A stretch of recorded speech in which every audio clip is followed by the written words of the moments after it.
Welcome back to The Explainer. Today, we're unpacking a genuinely fascinating personal journey. We're looking at a raw, direct account from our source material of someone who literally moved from the deepest pits of despair to profound enlightenment. It's an incredible story that completely flips our understanding of learning, knowledge, and, well, ego, totally on its head. So, to kick things off, how does one truly achieve enlightenment? It's a massive question, right? This is actually the exact question a disciple posed to their master in the source text we're exploring today. The disciple wanted to know how the master managed to absorb so much energy and wisdom. And the answer? Well, it's definitely not what you're going to find in any typical classroom. Let's quickly trace this incredibly difficult backstory because this isn't your traditional academic journey at all. He was orphaned right at birth and raised in an institution completely cut off from the world's benefits. By the second grade, he dropped formal schooling entirely. He literally walked to school empty-handed and eventually just forgot how to read. Filled with this immense frustration because the world didn't make sense and people's actions absolutely disgusted him, he went up into the mountains. Not to meditate, but to die. But instead of death, he experienced a massive realization. Section 1. The Mirror of Arrogance. Let's talk about facing the ego. Picture this. You arrive at a dark, freezing mountain driven by pure hatred and frustration with society. He was sitting there in the pitch black for days, surviving but unable to die, when suddenly his perspective just violently shifted. He realized that if you see the world's faults but lack the ability to fix them, you have absolutely no right to just blame the world out of arrogance. Hating society while lacking the power or knowledge to correct it, that was the ultimate form of ego. He felt this deep, crushing shame for thinking he was better than everyone else when he didn't even have the power to fix a single problem. Moving right along to Section 2, the power of kneeling. Okay, let's dive into this process. That profound shame led to a massive shift.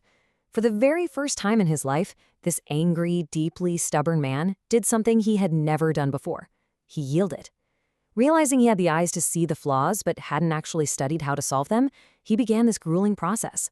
First, he knelt in humility, asking whatever divine force was out there to teach him what he didn't know. Then, he began to cleanse himself by picking up trash. From there, he embraced total silence, absorbing everything without reaction. And finally, through all of this, wisdom naturally opens. Let's zoom in on that second step for a second. Picking up trash to cleanse the inner self. You know, this wasn't just some nice metaphor. It was a deeply physical, completely unglamorous daily act. By literally stooping down to pick up the garbage left behind by hikers and shamans on the mountain, he was actively cleaning away his own arrogance. He did this flawlessly, without expecting any reward or a pat on the back, just stripping away his ego piece by piece. And the physical toll of this journey is just astonishing. I mean, for over a decade, he slept on the icy ground of a snowy mountain without lighting a single fire.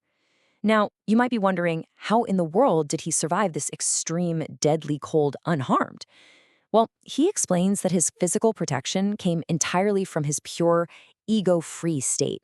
Because he had no greed and no ego, nature actually aligned with him, protecting his physical body in an environment that absolutely should have killed a normal person.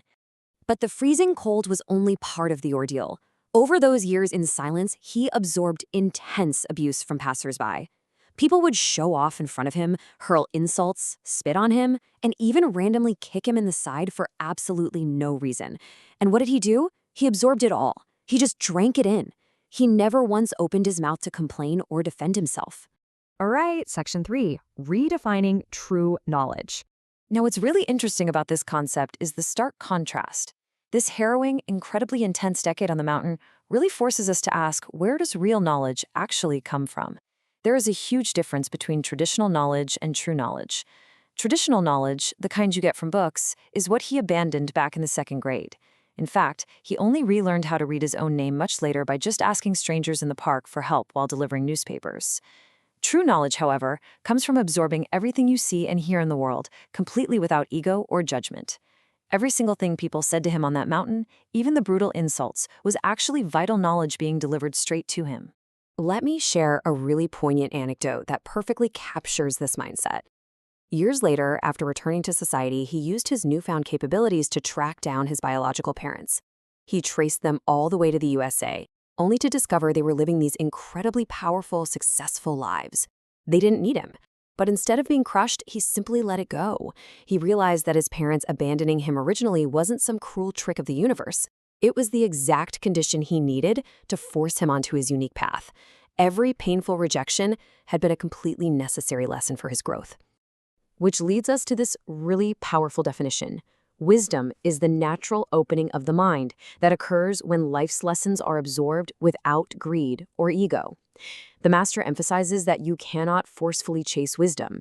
It isn't something you can just hunt down. Wisdom is a natural blooming, a structural alignment that happens when you stop resisting the present moment, clear away your ego, and simply absorb the knowledge right in front of you. Section 4.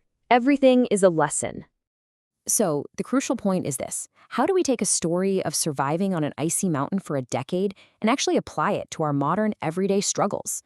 Well, the universe gives you exactly what you need. The master noted that we often suffer because we are completely ignorant of this fundamental law.